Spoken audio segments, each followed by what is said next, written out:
Shalom, selamat pagi Bapak Ibu Saudara yang dikasihi Tuhan. Kita bertemu kembali dalam acara Renungan Pagi Spiritual Life. Bapak Ibu Saudara yang dikasihi Tuhan, pagi hari ini kita akan kembali melanjutkan pembacaan Alkitab kita yang terambil dari Lukas 23 ayat 26 sampai 32. Nah, judul perikop itu adalah Yesus dibawa untuk disalibkan. Saya akan membacakan bagian firman Tuhan ini bagi Bapak Ibu Saudara sekalian. Ketika mereka membawa Yesus, mereka menahan seorang yang bernama Simon dari Kirene yang baru datang dari luar kota. Lalu diletakkan salib itu di atas bahunya, supaya dipikulnya sambil mengikuti Yesus. Sejumlah besar orang mengikuti dia, di antaranya banyak perempuan yang menangisi dan meratapi dia. Yesus berpaling kepada mereka dan berkata, "Hai putri-putri Yerusalem, janganlah kamu menangisi aku, melainkan tangisilah dirimu sendiri dan anak-anakmu. Sebab lihat, akan tiba masanya orang berkata, berbahagialah perempuan mandul dan yang rahimnya tidak pernah melahirkan, dan yang susunya tidak pernah menyusui. Maka orang akan mulai berkata kepada gunung-gunung, runtuhlah menimpa kami, dan kepada bukit-bukit timbunilah kami. Sebab jikalau orang berbuat demikian dengan kayu hidup, apakah yang akan terjadi dengan kayu kering?" Dan ada juga digiring dua orang lain, yaitu dua penjahat, untuk dihukum mati bersama-sama dengan dia. Saudara yang dikasihi Tuhan, di dalam perikop yang baru saja kita baca, dijelaskan bahwa setelah dari Pilatus, Yesus kemudian dibawa untuk disalibkan. Dan orang yang mengantar mereka dikatakan ada mereka membawa Yesus. Nah, siapa mereka? Mereka adalah orang-orang tua-tua Yahudi yang bersama-sama dengan orang-orang Yahudi juga di situ, dan juga tentara Romawi yang mengantar Kristus. Lalu dijelaskan bahwa di dalam perjalanan mereka bertemu seorang bernama Simon dari Kirene. Nah, Simon ini kemudian dia dipaksa untuk memikul salib Kristus. Dan kemudian Lukas juga menjelaskan bahwa di antara orang-orang banyak yang mengikuti Kristus pada saat itu, ada juga terdapat sekelompok wanita yang memang mereka mengikuti Kristus. Dan mereka sangat sedih dengan peristiwa itu dan mereka menangis. Lalu Kristus berpaling kepada mereka dan berkata, janganlah menangisi Kristus. Yang harus mereka tangisi adalah diri mereka sendiri. Pada saat itu Kristus sedang berbicara tentang sebuah peristiwa yang akan terjadi kepada mereka. Yaitu kurang lebih 40 tahun kemudian, kota Yerusalem itu akan dikepung oleh pasukan Romawi, dan kota itu akan dihancurkan, bahkan Bait Allah pun akan dihancurkan pada saat itu. Dan itu kurang lebih terjadi tahun 68 atau sampai kurang lebih tahun 70 setelah Masehi. Nah, saudara yang dikasihi Tuhan, ketika kita membaca bagian ini, kita menemukan bahwa Kristus meskipun dia sedang mengalami penganiayaan berat, dia tetap memperhatikan wanita-wanita itu karena peristiwa yang akan mereka alami nanti. Dan juga kalau kita lihat di dalam bagian ini dikatakan bahwa ada orang banyak juga yang berbondong-bondong, ada mereka juga, dikatakan mereka di situ. Ini berbicara tentang orang-orang tua-tua Yahudi yang memang mereka pun mengantar Kristus untuk disalibkan. Saudara, peristiwa penyaliban merupakan suatu pemberontakan dan penistaan yang luar biasa terhadap Allah. Kristus yang adalah Mesias yang dijanjikan oleh Allah kepada Hawa di Taman Eden, seperti tercatat di dalam Kejadian 3 ayat 15. Kemudian dia juga adalah Mesias yang dijanjikan Allah kepada Abraham, bahwa dengan keturunannya banyak bangsa, semua bangsa akan mendapat berkat.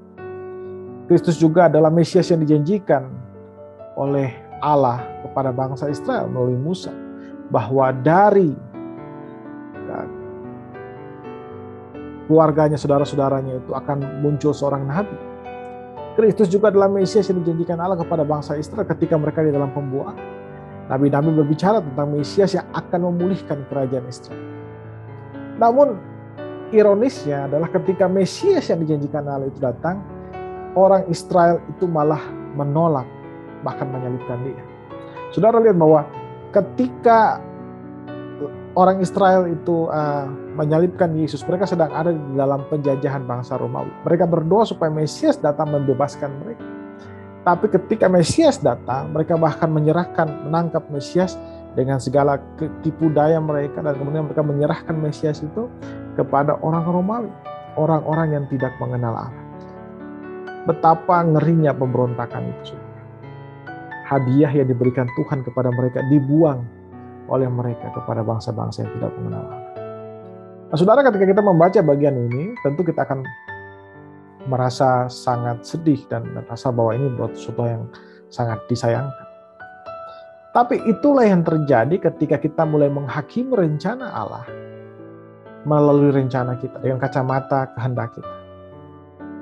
Saudara, orang-orang Yahudi itu menolak Kristus karena mereka berharap Kristus akan memulihkan kerajaan secara fisik.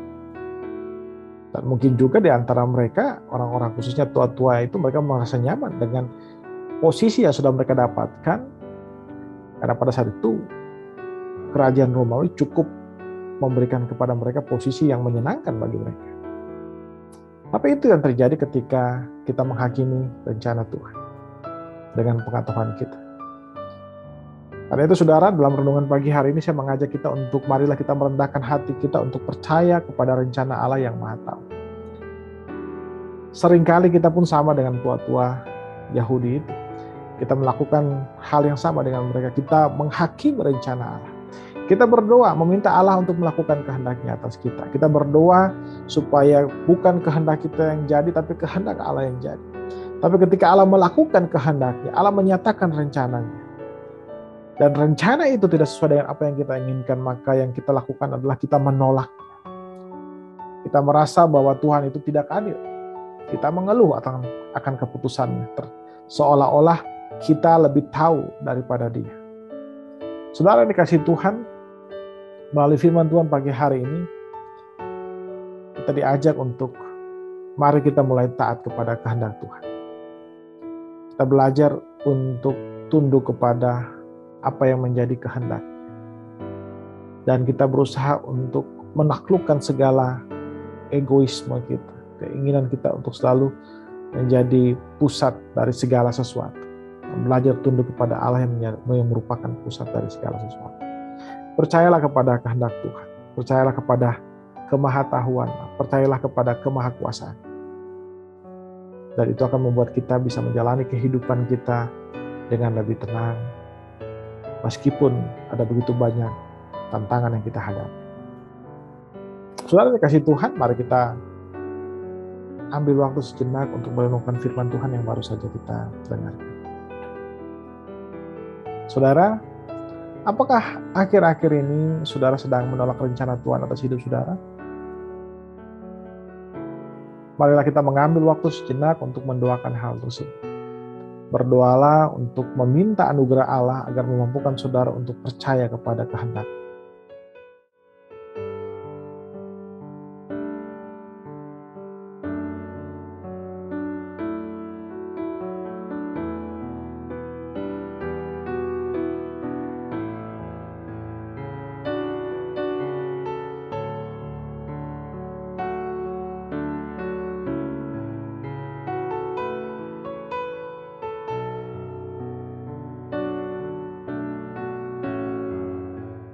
Saudara, marilah kita selalu percaya kepada rencana Allah bagi kita dan juga bagi sesama kita.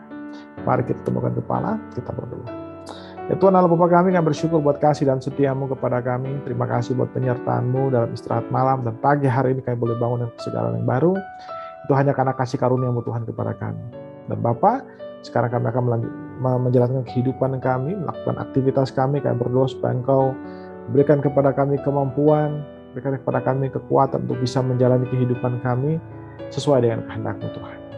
Terima kasih Bapa, di dalam nama Tuhan Yesus kami berdoa kepada Bapa Surgawi. Haleluya.